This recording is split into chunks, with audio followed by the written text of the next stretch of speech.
अस्सलाम वालेकुम दोस्तों। आज हाजिर है नए टॉपिक के साथ और आज का टॉपिक हमारा है ditransitive verbs. Ditransitive verbs क्या है इसको स्टार्ट करेंगे, लेकिन स्टार्ट करने से पहले आपको ये ज़रूर बताता चलूँ कि अगर आपने अभी तक हमारे चैनल को सब्सक्राइब नहीं किया है तो आपसे रिक्वेस्ट है कि आप हमारे चैनल को सब्सक्राइब करें, लाइक करें और शेयर करें, बेल का बटन ज़रूर दबाइए। जाते हैं दोस्तों टॉपिक की तरफ। टॉपिक हमारा है ditransitive verb. Ditransitive verbs क्या है? इससे पहले हम ट्रांजिटिव वर्ब कर चुके हैं। ट्रांजिटिव वर्ब कौन से थे दोस्तों? जिनको ऑब्जेक्ट की ज़रूरत थी उन्हें ट्रांजिटिव वर्ब्स कहा जाता था। तो यहाँ पे डाई लगा है तो डाई का मतलब है दो, टू, यानी डाई ट्रांजिटिव वर्ब्स वो वर्ब्स जिनको दो ऑब्जेक्ट की जरूरत हो उन्हें क्या कहा जाता है? डाई ट्रांजिटिव वर्ब कहते हैं। वो दो ऑब्जेक्ट्स हमारे पास कौन कौन से हैं दोस्तों?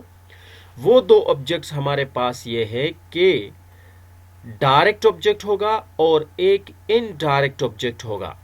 यानी वो ट्रांजिटिव वर्ब्स जिनको डायरेक्ट ऑब्जेक्ट और इनडायरेक्ट ऑब्जेक्ट दोनों की जरूरत हो उन्हें डाई ट्रांजिटिव वर्ब्स कहा जाता है। अब डायरेक्ट ऑब्जेक्ट क्या है और इनडायरेक्ट ऑब्जेक्ट क्या है दोस्तों? Direct object is usually non-living things. Direct objects usually non living things. ये डायरेक्ट ऑब्जेक्ट अमूमन आपके पास क्या होंगे? नॉन लिविंग थिंग्स होंगे, यानी बेजान अशिया होगा। हाँ, कभी कभार इनमें बेबी भी शामिल हो सकता है, फ्लावर भी शामिल हो सकता है, या फिर कोई एनिमल भी शामिल हो सकता है। लाजमी नहीं है कि हमेशा डायरेक्ट ऑब्जेक्ट जो है वो नॉन लिविंग थिंग्स हो, लेकिन अमूमन यूजुअली नॉन लिविंग थिंग्स है। ठीक है, कभी कभार इसमें बेबी भी शामिल हो सकता है, फ्लावर भी शामिल हो सकता है, और कोई क्या नाम है, एनिमल भी शामिल हो सकता है। और आपके पास जो इनडायरेक्ट ऑब्जेक्ट है वो यूजुअली लिविंग थिंग्स हैं। यूजुअली लिविंग थिंग्स है, उसमें एनिमल भी आ सकता है, उसमें फ्लावर भी आ सकता है। ठीक है, यानी प्लांट वगैरह, ट्री वगैरह ये भी आ सकते हैं क्योंकि ये भी लिविंग थिंग्स है। तो ये थे दोस्तों डायरेक्ट एंड इनडायरेक्ट ऑब्जेक्ट। अब जाते हैं इनकी एग्जाम्पल की तरफ। दोस्तों हमारे पास फार्मूला है इसके लिए।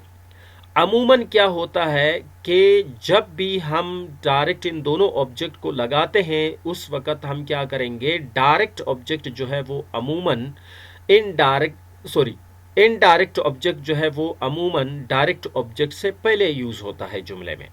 ठीक है, ये हमारे पास फार्मूला है। Subject plus helping verb. Helping verb को पैरेंथेसिस में इसलिए लिखा है कि ये ऑप्शनल है, क्योंकि डिपेंड्स अपॉन टेंसेस। टेंस पे डिपेंड करता है कि कौन सा टेंस हम यूज करते हैं। Plus verb plus indirect object plus direct object plus full stop. Last में फिर आपने क्या लगाना है? Full stop. देखते हैं एग्जाम्पल को दोस्तों। ये एग्जाम्पल्स है हमारे पास। एग्जाम्पल नंबर 1 है, he gave me a pen. He gave me a pen. अब ये पास्ट इंडेफिनिट टेंस है, इसमें हेल्पिंग वर्ब लगाने की जरूरत नहीं है, सेकंड फॉर्म ऑलरेडी लग चुका है। तो यहाँ पे ये गिव जो है ये हमारे पास क्या है? ये डाई ट्रांजिटिव वर्ब है। क्यों? देखिए इसके पास दो ऑब्जेक्ट लगे हैं। एक मी है जो कि इनडायरेक्ट ऑब्जेक्ट है, एक पेन है जो कि डायरेक्ट ऑब्जेक्ट है। ठीक है, ये पेन डायरेक्ट ऑब्जेक्ट है और ये मी इनडायरेक्ट ऑब्जेक्ट है। ये गिव आपके पास वर्ब हो गया और ये ही आपके पास सब्जेक्ट हो गया। हमने कहा था कि नी direct and indirect object called ditransitive verbs. अब गिव जो है वो आपके पास डाई ट्रांजिटिव वर्ब है। ठीक है, example number 2, she asked him a question. She asked him a question.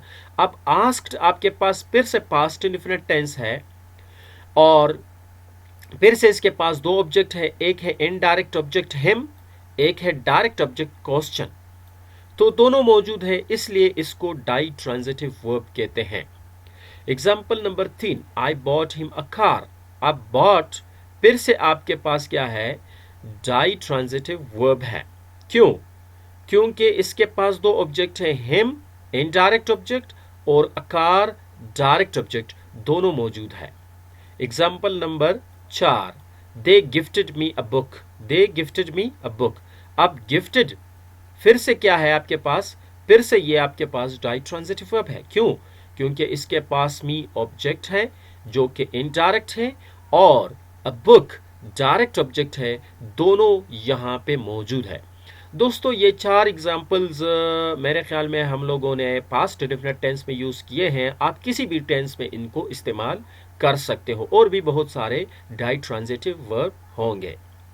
जाते हैं दोस्तों, कभी कभार यहाँ तो इस फर्स्ट फार्मूले में हमने क्या किया है, इनडायरेक्ट ऑब्जेक्ट को पहले इस्तेमाल किया है, डायरेक्ट ऑब्जेक्ट को बाद में इस्तेमाल किया है, जो कि अमूमन इसी तरह इस्तेमाल होते हैं। लेकिन कभी कभार ऐसा होता है कि डायरेक्ट ऑब्जेक्ट पहले भी आ सकता है, किस चीज से, इनडायरेक्ट। तब फिर आपने क्या करना है, तब आपने इनडायरेक्ट ऑब्जेक्ट से पहले प्रीपोजिशन लगाना है। एक नोट है हमारे पास, करते हैं इस नोट को, कि direct object can also come before indirect object, but at that time preposition is needed to be used before indirect object. ये कहता है कि डायरेक्ट ऑब्जेक्ट जो है वो इनडायरेक्ट ऑब्जेक्ट से पहले भी आप जुमले में इस्तेमाल कर सकते हो, लेकिन उस वक्त फिर किसी प्रीपोजिशन की जरूरत होती है, मुनासिब प्रीपोजिशन का, इनडायरेक्ट से पहले। ठीक है, देखते हैं फार्मूले को। हमारे पास फार्मूला है दोस्तों इसके लिए कि जिसमें सब्जेक्ट है, हेल्पिंग वर्ब, फिर से पैरेंथेसिस ऑप्शनल है, वर्ब है, डायरेक्ट ऑब्जेक्ट। देखो इनडायरेक्ट पहले, इनडायरेक्ट पहले था, अब डायरेक्ट पहले है, उसके बाद प्रीपोजिशन, उसके बाद इनडायरेक्ट ऑब्जेक्ट, उसके बाद फुल स्टॉप। अब हमने ऑब्जेक्ट की, जो डायरेक्ट और इनडायरेक्ट ऑब्जेक्ट ही, उनकी जगह को चेंज किया है। ठीक है, यानी डायरेक्ट को पहले कर दिया और इनडायरेक्ट को बाद में कर दिया, और उनके दरमियान फिर प्रीपोजिशन आएगा, यानी इनडायरेक्ट से पहले आपने प्रीपोजिशन फिर इस हालत में लाजमी लगाना है, और प्रीपोजिशन डिपेंड करता है जुमले पे, ठीक है, वर्ब पे। एग्जाम्पल्स हम देखते हैं दोस्तों, हमारे पास एग्जाम्पल नंबर 1 है, he give a pen to me, he give a pen to me, he give a pen to me. अब यहां पे गिव वर्ब है, डायरेक्ट ट्रांजिटिव वर्ब है, लेकिन अब पेन आपके पास क्या है, ये डायरेक्ट ऑब्जेक्ट है, और डायरेक्ट ऑब्जेक्ट के बाद इनडायरेक्ट ऑब्जेक्ट हमने आखिर में लगाया है। अब इनडायरेक्ट ऑब्जेक्ट से पहले आप देखो प्रीपोजिशन हमने लगाया है टू।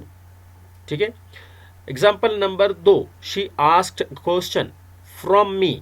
ठीक है, अब मी आपके पास इनडायरेक्ट ऑब्जेक्ट है जो कि आखिर में लगा दिया है, और क्वेश्चन आपके पास क्या है, डायरेक्ट ऑब्जेक्ट है, आस्क्ड फिर से आपके पास डायरेक्ट ट्रांजिटिव वर्ब है, और मी से पहले प्रीपोजिशन लगा है फ्रॉम।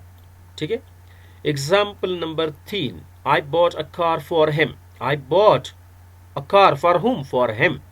अब फॉर प्रीपोजिशन लगाया है किससे पहले, इनडायरेक्ट ऑब्जेक्ट से पहले, और डायरेक्ट ऑब्जेक्ट जो है वो हमने पहले लगा दिया, इनडायरेक्ट बाद में, और इनडायरेक्ट से पहले फिर प्रीपोजिशन लगाना लाजमी है। एग्जाम्पल नंबर 4 है, they gifted a book to me. अब मी आपके पास इनडायरेक्ट ऑब्जेक्ट है, और इनडायरेक्ट ऑब्जेक्ट से पहले प्रीपोजिशन टू लगाया है। ठीक है, so they gifted a book to me, अब बुक आपके पास डायरेक्ट ऑब्जेक्ट है। दोस्तों ये था डायरेक्ट ट्रांजिटिव वर्ब, और फिर डायरेक्ट ट्रांजिटिव वर्ब को डायरेक्ट ऑब्जेक्ट इनडायरेक्ट ऑब्जेक्ट की ज़रूरत थी, वो दोनों हम कर चुके हैं, विद एग्जांपल्स कर चुके हैं। इंशाल्लाह नेक्स्ट वीडियो में हम बाकी जो काइंड्स रहते हैं उनको डिस्कस करेंगे वन बाय वन।